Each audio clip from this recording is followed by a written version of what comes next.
주여, 우리의 눈을 열어 주의 말씀에서 놀라운 것을 보게 하옵소서. 아멘. 내가 봄에 또 다른 짐승이 땅에서 올라오니 어린 양같이 두 뿔이 있고 용처럼 말을 하더라. 그가 먼저 나온 짐승의 모든 권세를 그 앞에서 행하고 땅과 땅에 사는 자들을 처음 짐승에게 경배하게 하니 곧 죽게 되었던 상처가 나은 자니라. 큰 이적을 행하되 심지어 사람들 앞에서 불이 하늘로부터 땅에 내려오게 하고 짐승 앞에서 받은 바 이적을 행함으로 땅에 거하는 자들을 미혹하며 땅에 거하는 자들에게 이르기를 칼에 상하였다가 살아난 짐승을 위하여 우상을 만들라 하더라. 그가 권세를 받아 그 짐승의 우상에게 생기를 주어 그 짐승의 우상으로 말하게 하고 또 짐승의 우상에게 경배하지 아니하는 자는 몇이든지 다 죽이게 하더라. 그가 모든 자 곧 작은 자나 큰 자나 부자나 가난한 자나 자유인이나 종들에게 그 오른손에나 이마에 표를 받게 하고 누구든지 이 표를 가진 자 외에는 매매를 못하게 하니 이 표는 곧 짐승의 이름이나 그 이름의 수라. 지혜가 여기 있으니 총명한 자는 그 짐승의 수를 세어보라. 그것은 사람의 수니 그의 수는 666이니라. 아멘. 거기 14장 9절 말씀을 한번 9절 말씀부터 좀 거기 한번 더 읽겠습니다. 또 다른 천사 곧 셋째가 그 뒤를 따라 큰 음성으로 이르되 만일 누구든지 짐승과 그의 우상에게 경배하고 이마에나 손에 표를 받으면 그도 하나님의 진노의 포도주를 마시리니 그 진노의 잔에 섞인 것이 없이 부은 포도주라. 거룩한 천사들 앞과 어린 양 앞에서 불과 유황으로 고난을 받으리니 그 고난의 연기가 세세토록 올라가리로다. 짐승과 그의 우상에게 경배하고 그의 이름표를 받은 자는 누구든지 밤낮 쉼을 얻지 못하리라 하더라. 성도들의 인내가 여기 있나니 그들은 하나님의 계명과 예수에 대한 믿음을 지키는 자니라. 아멘. 이제 땅의 짐승에 관한 이야기를 봅니다. 바다에 있는 짐승이 이 세상 권세를 통한 이 사탄의 하수인들 그리고 또 그에게 경배하는 자들에 관한 이야기라면 땅에서 올라온 이 짐승은 거짓 선지자들을 의미합니다. 거기 11절에 보니까 땅에서 올라오는 짐승에 대해서 이야기하는데 그 중간전에 보면 어린 양같이 두 뿔이 있고 용처럼 말을 하더라. 생긴 것은 어린 양처럼 어린 양 십자가에서 죽으신 우리 주 예수 그리스도 마치 십자가를 지는 것처럼 이야기하나 그 말은 용과 같더라. 여러분 저와 여러분들 잘 들어야 돼요. 자, 말을 요즘은 말은 정말 말도 저기같이 하죠. 그 예수님 믿는 사람처럼. 그런데 그 말을 잘 들어야 돼요. 잘 살펴봐야 돼요. 무슨 얘기냐면 깨끗한 물 한 병에 여러분 비소 한 방울이면 사람 죽습니다. 그 말들을 잘 살펴봐야 돼요. 그 말에 분명히 마귀를 따르는 말이 있습니다. 그런 부분에 대해서 우리가 구별을 잘해야 돼요. 그 다음에 또 한 가지 거짓 선지자를 구별하는 정확한 판별 방법은 그들의 열매로 그들을 알지라. 삶에 나타나는 열매가 사랑이냐 자기 십자가냐 우리 주님을 따르는 그런 빛과 소금이냐 이런 부분에 대해서 저와 여러분들이 정확하게 좀 간파하고 거짓 선지자를 구별할 수 있는 능력이 있기를 축복합니다. 12절을 보면 그가 먼저 나온 짐승의 모든 권세를 그 앞에서 행한다. 이 먼저 나온 짐승은 바다에서 나온 짐승이죠. 땅과 땅에 사는 자들을 처음 짐승에게 경배하게 하니 곧 죽게 되었던 상처가 나은 자니라. 이것은 이제 맨 마지막 종말에 나올 적그리스도에 대한 경배 사건인데요. 이 어떻게 하느냐 거기 보면 13절에 큰 이적을 행하되 심지어 사람들 앞에서 불이 하늘로부터 땅에 내려오게 한다. 불이 하늘에서 떨어지게 한 분은 엘리야 또는 모세가 직접 한 건 아니지만 모세 시대 때 성전에 불이 떨어졌죠. 그리고 하나님의 임재의 구름이 가득했던 그런 것들, 짐승 앞에서 받은 바 이적을 행함으로 땅에 거하는 자들을 미혹하며 땅에 거하는 자들에게 이르기를 칼에 성하였다가 살아난 짐승을 위하여 우상을 만들라 하더라. 그가 권세를 받아 그 짐승의 우상에게 생기를 주어 그 짐승의 우상에게 말하게 하고 또 짐승의 우상에게 경배하지 아니하는 자는 몇이든지 다 죽이게 하더라. 자, 이제 믿음을 지키기 위해서는 어떤 방법만 남아 있는 거예요? 우상에게 절하지 않고 죽는 것만 남아 있습니다. 죽는 방법만. 그런데 여기에서 이제 중요한 한 가지 더 말씀하시는 부분이 있어요. 그것은 짐승표 666표에 대한 이야기입니다. 자, 첫 번째, 큰 자나 작은 자나 부자나 가난한 자나 자유인이나 종들에게 누구에게든지 받게 합니다. 모든 사람들에게, 지구상에 거하는 모든 사람들에게 이 표를 받게 해요. 두 번째, 오른손이나 이마에 받습니다. 자, 몸에 잘 보이는 곳에다 표시가 난다는 거예요. 잘 보이는 곳, 그 다음에 쉽게 사용할 수 있는 곳, 거기다가. 이거는 분명히 이유가 있을 것입니다. 그렇게 받게 하는 이유가, 손이나 그 다음에 이마에 받게 하는 이유가 있을 거예요. 세 번째, 자, 이 표를 가진 자만 매매를 할 수 있습니다. 매매. 자, 다시 말하면 화폐의 기능도 그 안에 들어가 있다는 거예요. 지금도 여러분 한번 생각해 보십시오.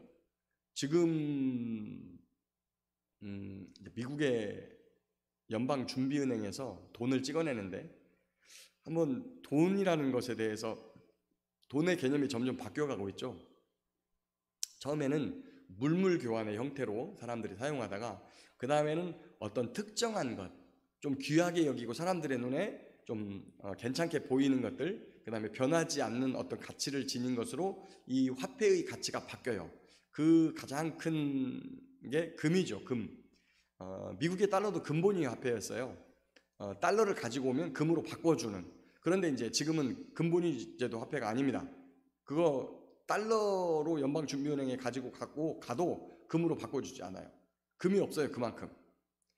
그 다음에 이 돈을 가지고 다니는 게 불편하니까 그 다음에는 어떻게 합니까? 이 돈을 대체할 수 있는 수표 같은 것들을 발행해요. 돈을 많이 가지고 다닐 수 없으니까 수표를 발행해요.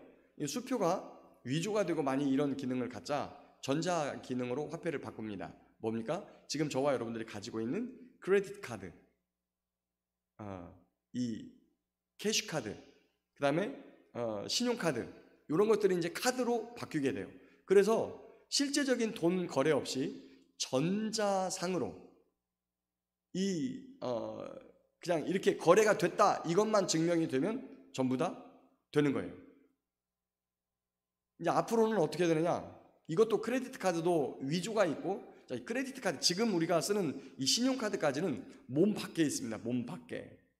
근데 그거를 몸 안에다 삽입을 하는 거예요. 몸 안에다가. 그러면 위조, 변조, 이런 위험이 없죠. 그런데 생각해 보세요. 지금 제가 화폐의 기능이 어떻게 지금 바뀌고 있다고 하냐면, 보이는 물건에서 보이지 않는 시스템으로 바뀌고 있어요. 누군가 만약에 이 시스템을 조절할 수 있다고 생각하면 어떻게 될까요? 특정한 인에게 어마어마한 돈을 부여해 버릴 수 있어요. 대신에 어떻게 할 수 있느냐? 자기 말을 듣지 않는 사람의 모든 화폐는 전부 다 몰수할 수 있습니다, 여러분.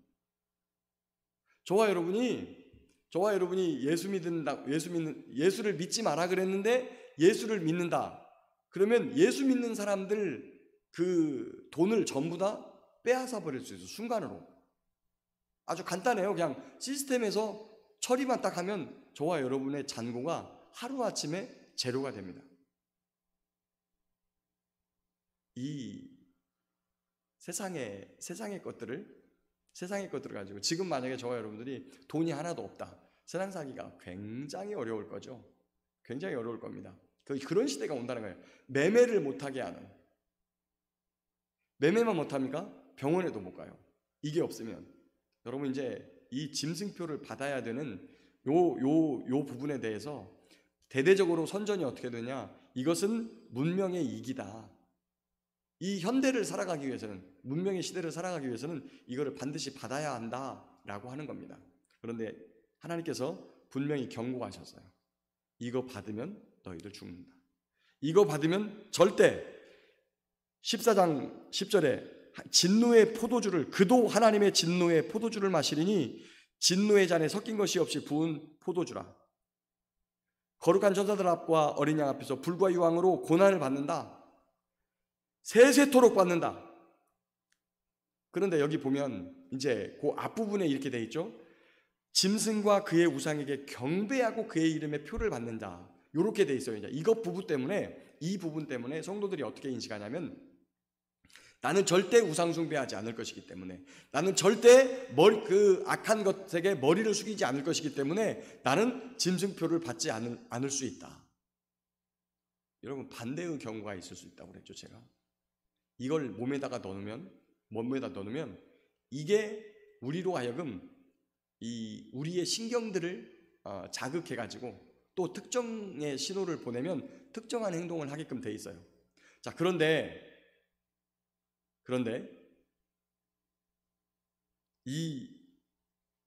무슨 말씀을 하냐면, 하나님께서 경고했어요. 이마에나 손에다가 표를 받는 것이 분명히 너희에게 나올 것이다. 자, 그것이 없으면 매매를 못하게 하는 상황이 될 것이다. 이거 받으면 죽는다. 이렇게 경고했다는 거예요. 그러면 해야 돼요? 말아야 돼요? 안 해야 되죠. 여러분, 햇볕이 쨍쨍 찌고 있는데 노아가 경고했어요. 큰 비가 온다. 홍수가 나가지고 모든 사람이 죽는다. 그때 방주에 탔어요? 안 탔어요? 안 탔어요, 여러분. 어쩌면 그 기간이, 방주를 지으면서 경고를 하는 기간이 120년, 그런 기간이 흘렀을 수도 있어요. 그런 꽤 오랜 시간 동안 노아가 홍수를 경고하고 방주를 지으면서 이렇게 했어요. 그때 방주에 탈 필요가 있다고 생각했으면 탔을까요? 안 탔을까요? 다 탔겠죠. 근데 노아의 가족 외에는 방주에 들어온 사람이 없어요. 그래서 다 죽었다는 얘기죠. 자, 이 경고를 해요. 하나님께서 너희들 나중에 짐승표라는 게 있다. 그 사람들이 어떤 모습으로 뭐라고 불릴지 모르는데 분명히 짐승이 자기의 백성들에게 심는 표식이다. 그거 받으면 너희들 죽는다. 그거 받으면 하나님의 진노의 잔을 마셔야 된다. 그거 받으면 너희들 큰일 난다. 그런데 그게 모든 사람에게 받게 하고, 이마에나 머리에 받게 하고, 그 다음에 매매를 못하게 하고, 그거 받으면 죽는데 너희들 그거 받지 마. 이렇게 우리에게 경고하고 있어요. 그럼 받아야 되는 거예요? 말해 드리면 그와 비슷한 것만 나와도, 이마에다가나 이마나 이 손이 아니라 어느 구석에 박는 거여도 받으면 안 되는 거예요. 이런 매매의 기능을 하게 하는 것을 몸속에 삽입하는 건 하지 말아야 된다는 거죠. 그런데 그런 비슷한 게 나왔어요. 베리칩이라고. 근데 그걸 보고서 여러분, 그런 게 나왔으면 경고해 줘야 되는 거예요. 자, 적어도 지금까지 크레디트 카드나 아니면 이렇게 막대기 표시에 보면, 우리 무슨 표시라고 합니까? 이게 물건 사면 뒤에 이렇게 막대 표시되어 있는 거, 그게 처음과 중간과 끝이 그게 숫자가 6이에요. 6. 진짜 666이라고 하는 숫자가, 이렇게 긴 막대기가 그게 6이거든요. 그렇게 돼 있는데, 사실 그게 나왔을 때 그런 표식을 몸에다 할 것이다, 이렇게 이야기도 했어요. 그러나 그것은 적어도 몸 밖에다가, 지금까지는 몸에다가 심진 않는데 몸 밖에 있어요. 실제로 그런 표식을 이용해 가지고 그 물건 고유의 그런 것들을 표시하는 그런 기능이 있습니다. 그것도. 자, 그런데 지금까지는 몸 밖에 있었어요. 그런데 몸 안에다가 무언가를 표시하게 된다. 이마나 그다음에 손에. 그러면 비슷한 것만 나와도 경고를 해야 되는데, 이 시대에 하나님의 종을 자처하는 정말 신실했던 종들이 그건 짐승표가 아니다. 왜 그렇게 짐승표가 아니다고 말하냐면 이 본문 때문에 그래요. 경배하고 받는다, 이것 때문에. 그런데 이게, 이런 부분에 대해서 저와 여러분이 우리 한국말은 조사에 따라 의미가 달라지잖아요. 한국의, 한국이, 한국은 이 조사에 따라서 말미에 붙는 조사에 따라서 이 말의 의미가 달라져요. 그런 부분이 우리나라 말에 있어요. 근데 그런 기능이 다른 나라 말에는 없어요. 단어와 단어들이 조합을 되는데 그 과거 완료 시제냐 현재 시제냐 시제에 따라서 이 말의 의미들이 어떻게 변화되어지고 이런 부분들이 있거든요. 이런 부분들을 번역하고 이러면서 그 성경의 의미가 우리가 인식하고 있는 그런 언어와 약간 달라질 수 있어요. 첫 번째, 그런 부분에 대해서 저와 여러분들이 좀 조심스러운데, 왜 그러냐면 하나님의 말씀은 변함이 없다, 하나님의 말씀은 1.1획도 변함이 없다, 이런 말씀에 대해서 저와 여러분들이 굳건하게 믿고 있기 때문에 그런 이야기를 하게 되면 약간 두드러기가 일어나죠. 그렇지만 그런 의미의 변화, 번역자가 전달할 때 그런 부분에 있어서의 약간의 오류는 사실 저와 여러분들이 인정을 해야 된다는 걸 알고 있어요. 그래서 그렇게 인식을 하다 보니까 경배하고 나서 받는 표기 때문에 이건 아니다, 베리칩은 아니다, 이렇게 설명을 하시는 분이 계세요. 지금 우리 시대에. 근데 정신을 바짝 차려야 되는 게 비슷한 것만 나와도, 왜 그러냐면 이걸 받으면 어떻게 되는 거예요? 14장에 보니까 이건 영원히 지옥이에요. 그걸 받으면 영원히 지옥이에요. 그러면 정말 눈 크게 뜨고 이게 그게 아닌가, 비슷한 기능 한 가지만 있어도 하지 말아야 되거든요. 근데 많은 사람들이 베리칩에 대해서 경고를 하는데 담대하게 이건 아닙니다 라고 말하는 건 굉장히 큰 위험을 감수하는 겁니다. 그래서 저와 여러분들이 이런 비슷한 것만 나와도 조심하고, 그래서 그런 것들이 문명의 이기라는, 그 다음에 매매를 이걸 받지 않으면 매매를 할 수 없게 만드는, 또 한 가지, 이런 걸 받지 않으면 절대 여러분 노령연금 받을 수 없습니다. 국가연금 받을 수 없습니다. 그 다음에 연금 들어놓은 거 못 받습니다. 처음에는 상관없는데요, 나중에는 못 받게 됩니다. 이거 받지 않으면 못 받게 돼요. 그럴 때도 어떻게 해야 되느냐, 그때는 이제 목숨 걸고 이렇게 거부해야 되는 거죠. 저와 여러분이 돈 때문에, 먹고 사는 것 때문에 하나님께서 우리에게 경고하신 말씀을 어기거나 이렇게 해서는 안 돼요. 말씀을 정리하겠습니다. 언젠가 그런 부분에 대해서 적당한 선에서 타협하고, 분명히 하나님께서는 이거 받으면 반드시 죽는다, 마치 에덴 동산의 선악과처럼 그거 먹는 날에는 죽는다 라고 했는데, 먹고 살아야 되니까, 매매를 해야 되니까, 사고 팔아야 되니까, 병원에 가야 되니까 무언가를 받아야 된다라고 이야기를 해요. 근데 하나님께서는 그거 받지 마라 그래요. 받으면 너희 영원히 지옥에 들어가야 된다고 말해요. 정신을 바짝 차려야 됩니다. 때로 두렵고 무서운 일이지만 이런 부분에 대해서 경고하고 있는 그 메시지를 잘 듣고, 그렇게 경고하는 종들의 경고를 따라서 우리도 살아야 돼요. 그런 것이 아니라고 말하거나, 그런 것들을 괜찮다고 말하거나, 그런 것들 여러 가지 논리를 통해서, 이유를 들어서, 아니면 성경의 이야기를 통해서 그런 것들에 대해서 부정하는 그런 종들, 분명히 미혹하는 종들인 것을 알아야 합니다. 저와 여러분들 마지막 세대를 살면서 저와 여러분들에게 주어지는 선악과는 어떤 것입니까? 마지막 시대의 선악과는 짐승표일 것입니다. 마지막까지 하나님의 말씀을 따라 계명을 지키고 믿음을 지켜 우리 주님과 영생의 삶을 살아가는 저와 여러분 모두가 될 수 있기를 예수님의 이름으로 축복합니다. 기도하겠습니다.